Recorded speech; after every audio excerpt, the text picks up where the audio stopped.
Cuando nuestro Señor Jesucristo fue bautizado en el río Jordán, el Espíritu de Dios descendió sobre el Señor Cristo. Cuando el Espíritu del Padre descendió sobre el Señor, el Padre dijo: Tú eres mi Hijo, a quien amo profundamente. En ti me complazco. El Señor Jesucristo mismo ya era la verdad en sí misma, y además, ahora el Espíritu de Dios descendió sobre él. Así que Dios y su Espíritu, ambos espíritus, moran en aquel llamado Jesús, en este Señor. Por lo tanto, el Señor Jesús, todas las palabras que habló, no solo lo representaban a él mismo, sino que también representaban al Creador, el gran Dios. En ese momento, él comenzó a predicar el Evangelio. La primera frase de su predicación del Evangelio fue: arrepiéntanse, porque el reino de los cielos está cerca. Y crean en el Evangelio. Es decir, llamar a la gente a creer en el Evangelio. Entendemos que el Evangelio es Jesucristo, que es llamar a la gente a creer en Jesucristo, porque Él es la verdad. Todos los que creen en Jesucristo, su vida seguramente cambiará, pasando de ser originalmente como la del diablo, en su naturaleza. Pero aquellos que creen en Jesucristo, sin duda cambiarán, para llegar a ser como Dios, como la vida del Señor Cristo. Entonces, el Señor Jesucristo comenzó a predicar el Evangelio, y comenzó a llamar a algunas personas. Vio a un grupo de personas pescando, echando las redes para pescar. Entonces le dijo a Pedro: síganme, y los haré pescadores de hombres. Entonces, comenzó un grupo de hermanos pescadores. 4 hermanos pescadores siguieron al Señor. Fueron estos 4 hermanos quienes se convirtieron en los primeros en seguir la verdad, en los primeros en seguir la luz. Pedro siguió al Señor, y el hermano de Pedro, Andrés, junto con los buenos amigos de Pedro, Juan y Jacobo, un total de 4 pescadores, siguieron al Señor. Entonces, la luz del Señor Cristo comenzó a brillar sobre estos 4 pescadores.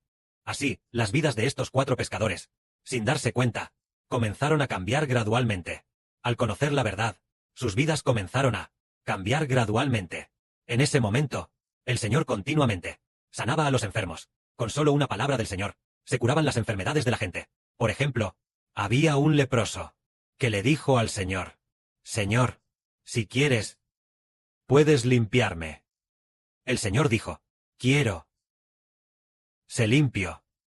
Y al instante su lepra quedó limpia. Sanó de inmediato.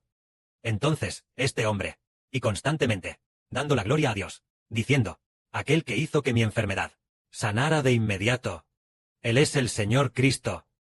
Es decir, el Creador, el Hijo de Dios. Entonces, el Hijo de Dios iba por todas partes. ¿A dónde iba? Sanaba las enfermedades allí. Pero, el Señor Jesucristo, sanar enfermedades, ¿era ese su propósito? No lo era. Él sanaba enfermedades para dar testimonio de sí mismo, para demostrar y decir: miren, resucité a Lázaro, que llevaba muerto 4 días. Su cuerpo ya se había corrompido en la tumba. Con una sola palabra mía, Él resucitó, y entonces salió de la tumba. Así sabrán que yo soy el Hijo de Dios, que hay vida en mis palabras, que hacen resucitar a los muertos. Todos los que me siguen no perecerán, porque voy a guiar a las personas a seguir a Dios y a estar bajo el nombre de Dios. Y así, todos los que siguen al Señor, lo cual es maravilloso, entregan todo su corazón a Dios. Entonces, entre la humanidad, antes de que el Señor Cristo, llamado la verdad, viniera al mundo como hombre, antes de que el Señor Cristo oficialmente predicara el Evangelio, la humanidad vivía en la oscuridad. Vivir en la oscuridad significa vivir bajo el poder del demonio. La oscuridad es el demonio, y toda la humanidad vivía en el engaño del demonio, sin esperanza, sin futuro. Durante su vida, vivían en el pecado, vivían adorando a falsos dioses, sin poder encontrar al Dios verdadero, vivían en la idolatría, sin poder encontrar la verdad, sin poder encontrar a Jehová, quien verdaderamente creó la vida humana, sin poder encontrar al principio, en el jardín del Edén, al que creó la vida, al que creó el universo y todas las cosas, a aquel Santísimo. Nadie lo encontraba, porque el hombre vivía en el pecado, por lo que el hombre no podía encontrar a Dios. Pero este que es llamado Jesús, el Hijo de Dios, después de venir al mundo como hombre, la gente algunos comenzaron a encontrar a Dios. Comenzó un pequeño grupo de personas. Primero los judíos. Ese grupo de Galilea, los galileos, y también de los judíos. De hecho, los galileos también se consideran judíos, solo que, en aquella época no se les llamaba judíos, sino aquellos nazarenos de la tierra natal del Señor Cristo, y también los de la tierra natal de Pedro. Aquellas personas, una tras otra, algunas personas, comenzaron a encontrar al Señor Jesús, y gradualmente de Dios. Se fueron acercando cada vez más. Y justo en ese momento, el Señor ya había predicado su evangelio. Durante unos 2 años. Un día, de repente les preguntó a sus discípulos. La gente dice, ¿quién es el Hijo del Hombre? Entonces sus discípulos dijeron, unos dicen, que eres el profeta Elías. Otros dicen, que eres Juan el Bautista resucitado. Otros dicen, que eres el profeta Jeremías, o uno de los profetas. Al decir ellos esto, de la verdad, todavía están bastante lejos, porque aún no conocen la verdad, aún no saben que éste es el que da la vida eterna, ni saben que éste da luz a los hombres, para que vivan en el Espíritu Santo, y vivan en la luz. Y no saben que éste es el que libera a la gente de las ataduras del pecado, y de las ataduras del diablo, para vivir en el amor de Dios. Porque piensan erróneamente que Jesús es solo un profeta, y no el Cristo, no el Salvador, no el Hijo de Dios el Creador, no el que puede dar la vida eterna a los hombres. En este momento, entre los discípulos más cercanos al Señor, reconocerán que este Maestro es el Creador, el Hijo de Dios, el que da la vida eterna, el que libera del pecado, santifica y hace nuevas a las personas. ¿Habrá alguien que lo reconozca? El Señor preguntó a sus discípulos. ¿Y vosotros? ¿Quién decís que soy yo? En ese momento, uno de ellos dijo, tú eres el Cristo, el Hijo del Dios viviente. Finalmente, entre la humanidad, la primera persona reconoció que él era el Cristo, el Hijo de Dios. Este era Pedro el pescador. Simón Pedro el pescador. Entonces el Señor dijo, Simón, hijo de Jonás, bienaventurado eres, porque lo que te reveló esto no fue carne ni sangre, sino mi Padre Jehová que está en los cielos. Y yo te digo que tú eres Pedro, y te daré las llaves del reino de los cielos. Y todo lo que desates en la tierra será desatado en los cielos, y lo que ates en la tierra será atado en los cielos. Sobre ti edificaré mi congregación, y las puertas del Hades no prevalecerán contra ella. Es decir, que le daría a Pedro las llaves del reino de los cielos, para que, una vez que Pedro las abriera, la gente pudiera entrar al reino de los cielos. Esto significa que, a través de el primero en reconocer a Jesús como el Cristo, el Redentor, el Hijo de Dios, Pedro, a través de Pedro, fortalecería los corazones de millones de personas. A través de Pedro, a través de Simón Pedro, para edificar a los creyentes, edificar a quienes creen en Jesús para tener vida, como un firme defensor de la fe. Entonces, el Señor dijo, que le daría las llaves a Pedro, es decir, darle autoridad a Pedro, para que Pedro pudiera fortalecer la fe de las personas, para que Pedro pudiera guiar a la gente a creer en el Cristo de la verdad, a creer en el Cristo de la verdad. Entonces Pedro guió a miles y millones de personas a creer en la verdad, tal como el Señor dijo, las puertas del Hades no prevalecerán contra ella. Esto significa que todos los que creen en Cristo vencen a la muerte, y la muerte no puede prevalecer sobre aquellos que creen en Jesucristo. Entonces, a partir de ese momento, hubo quienes comenzaron a conocer la verdad. Pedro, si decimos que, comenzando desde el Señor Cristo, comenzando a predicar el Evangelio, después del bautismo en el río Jordán, comenzando a predicar el Evangelio, el que conoció la verdad, como el primero, fue Simón Pedro. Así, Pedro se convirtió en el que recibió las llaves del reino de los cielos, un apóstol noble y glorioso, y guió a miles y millones de personas a aceptar a Jesús. Entonces, junto con Pedro, el apóstol Juan también era amado por el Señor Cristo, y también le fue dado al apóstol Juan las llaves del reino de los cielos. Entonces Juan Dijo, cuando Juan escribió el testimonio de Juan, es decir, el Evangelio de Juan, dijo así: a todos los que creen en su nombre, les dio potestad de tener vida eterna.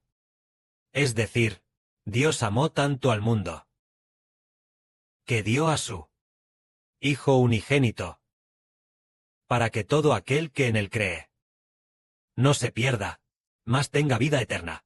Y a todos los que creen en él, los que creen en el nombre de Jesucristo, Jesucristo les dará, a todos los que creen en Jesús, la potestad de ser hechos hijos de Dios, para que ellos nazcan de Dios, llegando a ser hijos de Dios, llegando a ser nacidos del Espíritu Santo. De esta manera, el Señor Jesucristo es la verdad, haciendo que todos los que lo reciben, todos los que reciben el nombre de Jesucristo, todos los que pertenecen al nombre de Jesús, Dios pone la semilla de vida en el Señor, para que todos los que estén dispuestos a recibir al Señor Jesús, el Señor Jesús los pastoree, plantando una nueva vida dentro de los que creen, para que todos los que creen no se pierdan, sino que tengan vida eterna, obteniendo una vida nueva. Esto es que el Señor Cristo es la verdad. Entonces descubrimos que la verdad es hacer que las personas sean hijos de la luz. Originalmente vivíamos en la oscuridad, y nuestro interior también estaba a oscuras, pero después de conocer la verdad, después de conocer a Jesús, Jesús nos hace tener una vida nueva en nuestro interior. Originalmente era una vida de oscuridad, y ahora es la luz del Espíritu Santo. Entró en nosotros. El Espíritu Santo es recibido por nosotros. El Señor Jesús fue bautizado. En el momento de creer en su nombre, la luz entra en nuestro interior. Entonces, tenemos luz en nuestro interior, y la luz resplandeciente en nosotros ilumina la oscuridad en nuestro interior. Entonces, ya no vivimos en el pecado. Todas las palabras de pecado ya no las decimos más, y además, todo tipo de personas, por conocer, a causa de nosotros, también viven en la luz. Originalmente dijimos que la verdad es hacer que la gente, aquel que es la verdad, es el que hace que la gente nunca abandone a Dios. Hacer que la gente para siempre ya no abandone a Dios. Es la verdad, tal como dice el Espíritu Santo. La verdad de Dios es lo más importante. La verdad hace que la gente nunca deje a Dios, que es el Señor Jesucristo. Porque las personas que conocen al Señor han encontrado a Dios, es decir, regresar al camino de la casa de Dios. Entonces, en su interior hay una vida nueva. Esta es la verdad. Entonces, quienes ya tienen una vida nueva, no han dejado a Dios. Entonces, la verdad no había venido. Antes de eso, ¿acaso no? Toda la humanidad abandonó a Dios. Incluso, por ejemplo, en el tiempo de China, no había Dios. Entonces todos abandonaron a Dios. Nadie conocía a Dios. Por no hablar de buscar a Dios. La gente ni siquiera sabía que había un Dios. Pero cuando viene la verdad, es para hacer que la gente se libre de Satanás y se vuelva a Dios. Eso es la verdad. Entonces, el Señor Jesucristo, desde el río Jordán, comenzando desde su bautismo, después de predicar el Evangelio, uno tras otro, hubo muchísima gente que lo conoció. Conocer a Jesús es haber conocido la verdad. Jesús es la verdad. Y hubo muchísima gente que lo conoció. Más tarde fue crucificado, entregó su vida, y después de resucitar de entre los muertos, Él verdaderamente dio la vida eterna a todos los que creen en Él. Por ejemplo, Pedro, Juan, Jacobo y Andrés. Ellos, todos, del Señor Jesucristo, recibieron la vida eterna. El Espíritu Santo de la vida eterna ya ha entrado en aquellos que de cerca siguen al Señor, en su interior. Por lo tanto, desde este Señor, desde el Señor Jesucristo, comenzando a predicar el Evangelio, la humanidad comenzó a tener un pequeño grupo de personas que caminan en la luz, caminando por este camino de regreso al reino de los cielos. Caminando por este camino de luz, de regreso a la casa de Dios. Este camino, comenzó a haber personas. Se ha tomado este camino. Entonces, comenzando desde este camino, alguien comenzó a caminar. Cristo el Redentor abrió personalmente este camino. Alguien está caminando por este camino. Y los apóstoles comenzaron a fortalecer de nuevo algunas personas para caminar juntas por este camino. Cuando los apóstoles fueron todos sacrificados o fallecieron, entonces este camino se volvió a oscurecer, y ya nadie siguió caminando. Así, hasta el fin del mundo, el Hijo del Señor, también llamado la Gran Luz, el hermano Heber, está a punto de volver a abrir este camino, para que la gente continúe caminando, el camino de creer en el Señor Jesús, para poder encontrar al Señor Jesús, y así encontrar la luz, este camino para escapar de la oscuridad. Que la gloria sea para el Padre y el Señor. Amén.